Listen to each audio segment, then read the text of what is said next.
A quick time travel trick before we get to today's video. A few seconds in your future, me from my past is going to say howdy like I do, or I did. And if you're familiar with my content, you know that this die means that at the end of this video, I'm going to be giving away this book sent to me by Michael Zuber, and you should stick around to the end of the video to figure out how you could be the person to get it. Howdy. Welcome back to Dion Talk. In today's video, I'm with Michael Zuber from One Rental at a Time, and I want to cover the concept of flipping a property from start to finish, from a professional's opinion, somebody like Mike that's done many of those. And then I will explain, as a newer investor that hasn't done any flips, why I haven't done one yet. So can you, Mike, can you give us from start to finish what a flip looks like? Absolutely. So let me just give you some color, because I was like you for 15 years, right? So the first 15 years of my career, up until financial independence, I worked a demanding full-time job, and my job was to find the next deal and just keep going, right? It was so hard to find cash flow deals. I would never consider flipping one. However, once you retire, once you learn a market, once you have a network of people, and frankly, time, other avenues and opportunities come out. So since I have retired February 1st of 2018, it's been 3 years already. It's hard to believe. I've done 56 flips start to finish and have 2 more in process right now. So yeah, I've gone from doing 0 to, let's call it 50 flips. And there's definitely a process. So want me just to start? Yeah, so just one quick thing, Yeah. and then you can start. 56 flips in 3 years doesn't sound like retired. So I think our terminology is a bit off.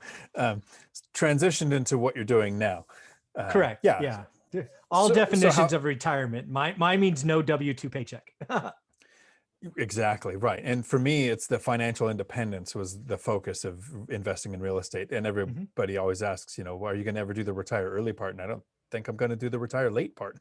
I like what I do too much. There you go. So yeah. So when you want to do a flip, what is the difference in how you look for those properties? Yeah. So this is the first thing, right? Anything, if you follow our channel, mine or yours, I'm just going to tell you where it's at. I'm not going to tell you the sexy story, the sizzle. I'm not going to be HGTV and make it all look so easy. So step 0 is important. If you're going to flip, the number one, and it starts right in my course, right? It's you got to learn your market. You don't do that by looking at the MLS. You've got to go walk through lots of properties, right? If you're going to be a buy and hold landlord, you can do a fair amount of stuff from your computer, because rents and property management, and there's enough things that you can get a good feel for neighborhoods from your computer. But if you're going to flip and your end product is to another end buyer who is likely a homeowner, oh man, you've got to go through a lot of properties. You got to figure out what they like, their color schemes, because again, completing a flip is not when the general contractor leaves. It's when escrow leaves on your exit, right? When escrow closes on the exit. So some people have it all wrong. So for me, a lot of the work in flipping starts before you sign your purchase contract. Got to learn your market, got to learn what they're looking for, have to look at what part of town, what house configurations, because in my area of Fresno, California, there's some very cute older homes, sort of craftsmen, but they're too small. They're like 2-bedroom, 1-bath, 900 square feet. Great rentals, horrible owner occupant, right? So you've got to figure out what people want. They want garages, not carports, but renters will take carports. I mean, there's all these trade-offs you have to figure out. And the first thing I would tell you as somebody who wants to flip to in buyers, you got to go physically see a lot of houses. That's kind of step 1. Step 2 is you got to go learn the market. You've got to learn what's called ARV, right? After repair value. And it's not what's on Zillow. It's not what's on Redfin, right? If you're using Redfin and Zillow or whatever other realtor for your values, you're not a flipper, right? You're using some algorithm. You're not looking at the parts of the market where there's opportunity. They're usually behind, they're off. If you're a flipper and you're depending on Zillow, you're going to go broke eventually. So you got to learn after repair value. You've got to learn what costs are. Oh my God, you got to spend time with contractors and walk projects. There's just a lot of work up front. I just want people to realize, if you're going to be somebody who's employed and want to flip, there is so much prep work and relationships and network and ARV and general contractor and costs and time and how you're going to structure the debt. I just want you to realize it's another job. So that's before you sign the purchase contract. So I'll stop there. And have I hit that hard enough? It's like real work. I had one of my videos that I've done that I like the way it came out was to burr or not to burr. Mm, And we're actually going to be talking about that in another episode together. The things that you're talking about as far as flipping goes, the first thing that I always say when people ask me why I don't flip is, do you want to be an investor or do you mhm. want another job? Because it is a job, it's episodical. The money quits coming in when you stop doing the work. But then add to it, as a newer investor, having to understand the ARV. Mm. And a lot of people thinking, well, I've done all of these upgrades and I've got granite now and it's got new paint and so it's worth more. And that's not how it works at all. For 4 units or less, everything's based on comps. Then getting the timeline down from how long is it going to take to do a rehab when you have holding costs is not the time to learn how long that Yeah, timeline is. yeah, exactly. Okay, so now you've figured out how to find it. You've figured out how to figure out the value when you're done, Mhm, and you're learning how to do the rehabs, or mhm. finding a contractor, or Relationships, um, whatever. Yep.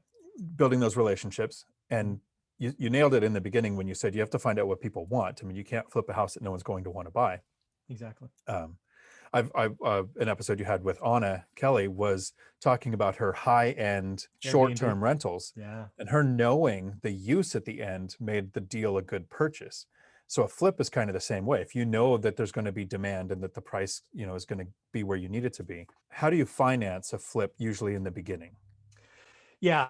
So the last thing I'll say about this, and I'll answer that question, right? If you think of doing a flip and the exit is when you leave the closing table and you cash your check, I want everybody to realize steps, 0 to 8 of that 10-step process is before you buy the property. That's what I want you to realize. It's that much work. It's that much certainty. You don't go in this half-cocked. You got to get everything nailed. And then step 9 and 10 is relatively easy. But how do you finance a flip in the beginning? Generally speaking, in today's environment, you're going to probably go get what's called a hard money loan. You're going to pay 2 or 3 points. You're going to pay probably 10 to 12% interest. You're going to probably bring today's environment 10% to the table, right? So, let's just use 100 grand. Let's use 150 grand, 50 grand of repair, 100 grand purchase. So in that environment, you're going to bring $10,000 to the closing. You're going to get a first for the 90 grand, and then you're going to get what's called a draws for the 50 grand as work progresses, right, from your contractor.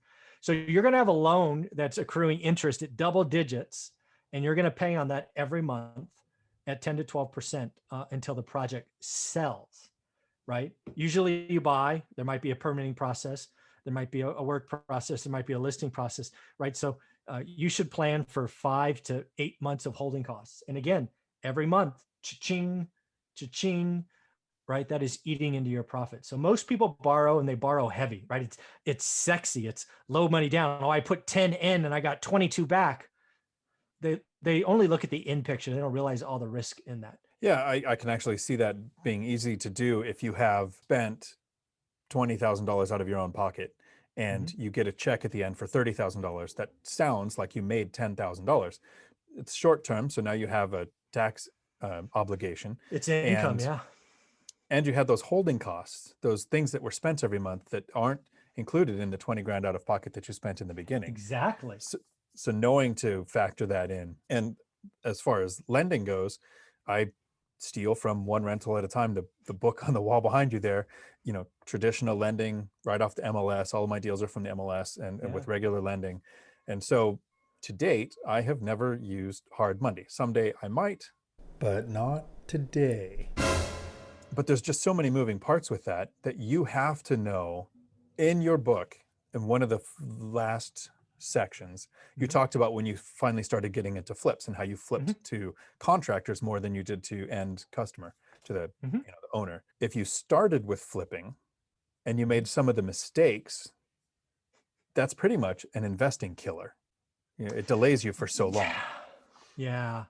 There are so many moving parts in a flip. So let's just be honest with each other. There are horrible flippers today, horrible project managers today making a killing because there's this one little short window that will never, ever, ever, ever, ever, ever be repeated, where there is no supply, lots of demand. So even junk sells at premium prices. Congratulations, you got lucky.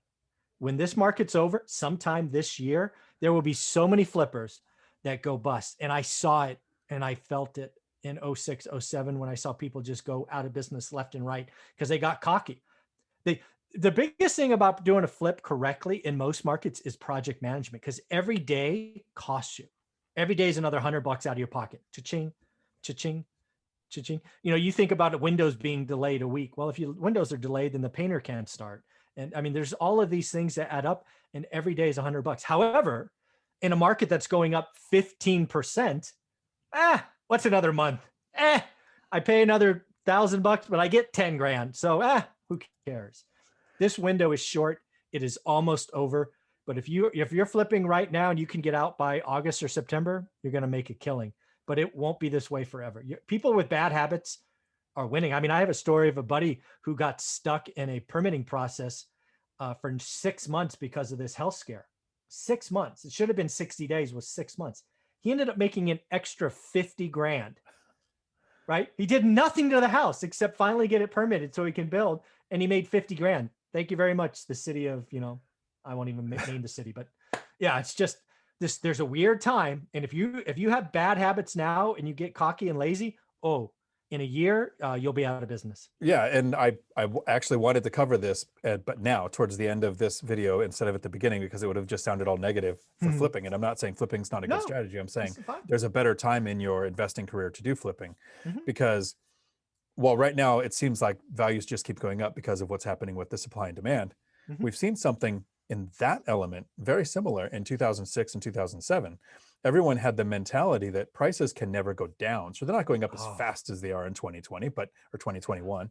But flippers, that was their business model, and they had no other streams of income. Someone like you with 180 plus units and over $140,000 a month coming in gross rents can handle flipping several units at a time. And if something goes wrong, you're like, yeah, it wasn't as good a month as it could have been. Yeah. But in 2007, there were a bunch of flippers and that's why in 2015 and if several years ago, I thought I would never want to flip, because you could be the one that gets the perfect flip right when prices went down. And now it's a perfect loss. But as a portfolio grows, then I think flipping makes more sense.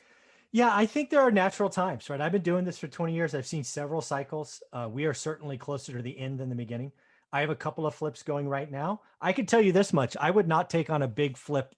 Like if there was a flip I needed right now where I needed permitting, I wouldn't take it on, because permitting right now is about 90 days where it should be 30. It's still 90 because it just takes longer, which would put me out probably till January or February for completion.